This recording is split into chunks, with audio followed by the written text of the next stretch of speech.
Thanks so much for starting your day with us here on Studio 512. I'm Rosie, and I'm so glad that you are joining us this morning.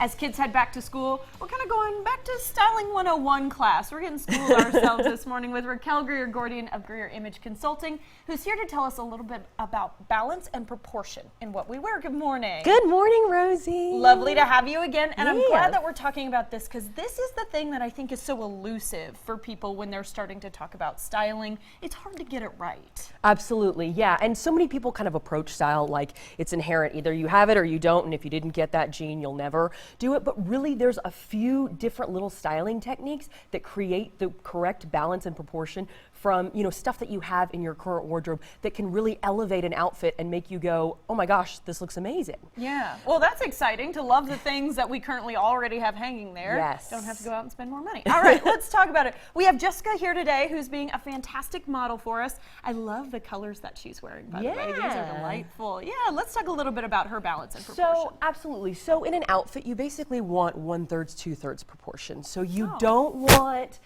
so we're doing that with the shirt and the pants today. So you don't want something that cuts you in half, because automatically what that means is you don't know where the eye should go, and that means displeasing. That means, oh, that it's boring. It doesn't feel as stylish. So how you do that is through the tuck. So if we had this shirt kind of like the full length, again, it would cut her in half, but what we've done is this little front tuck, which is so big right now, and so you get the 1/3 on top, you get the 2/3 on bottom, and then your eye kind of moves back and forth between those pieces. I see. So when you're taking it to the waist, that's kind of the 1/3 of your body, and then you have the 2/3 for your legs. Absolutely, yes. Those of us who are blessed with short and long legs, I assume it's still 2/3 in proportion. Yeah. Yeah. And also if you're an hourglass or a pear shape, in addition to doing, you know, kind of creating the right proportion, it also accentuates your waist, which is ultimately kind of what you want in most of your outfits. Very cool. Then what happens with the jacket that she's put on top here? How does that play in? So we've kind of balanced it. So it brings another level of interest to it. So we've got the 1/3, 2/3,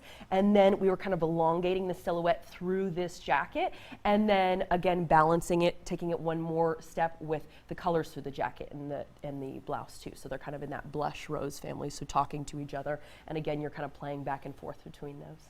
Layers of visual interest. Very, very cool. Yeah. Okay, let's talk about how mine balances balance and proportion, my outfit. So for you, again, since we have kind of a cinched waist here, you're creating a very similar proportion, and we're doing the same thing with the jacket. So rather than have something, you know, kind of cropped, which you could to, you know, accentuate the waist more, but we really are kind of elongating. So again, the eye is going down, and you could even go, if you're wearing a jumpsuit that's cropped, you know, like yours is kind of, you know, mid-calf length, you could do a full length to play between the different lengths. But where we have it, again, is still kind of bringing your eye down, and then the necklace also upward. So this is kind of accentuating your balance point around your face. And so you're really, again, all of the different elements are kind of bringing your eye back and forth. Well, and just a quick note about balance points. That is something that we've talked about on this show before. So we do have that segment on studio512tv.com. But yes, and I feel like both what we're talking about with Jessica and I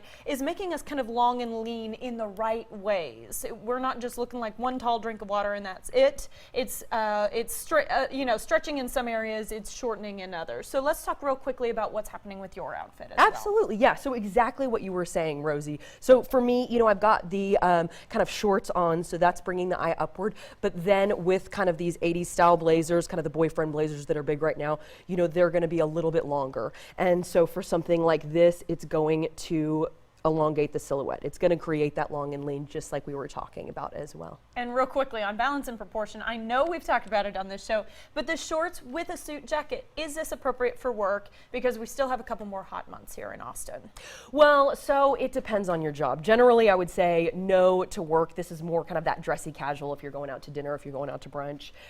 But for some, you know, some office cultures in Austin are so casual that if you're wearing a dressy short, you can get away with it. Just make sure the length is appropriate no matter what. Okay, go back to the old school, like, yes. Put your fingers by your sides and go with that length. Great information from you this morning, Raquel. Thank you so much. Thanks, Rosie. Of course, to learn more about Raquel's services, visit her online at GreerImageConsulting.com and follow her on social media for inspiration at Raquel Greer-Gordian.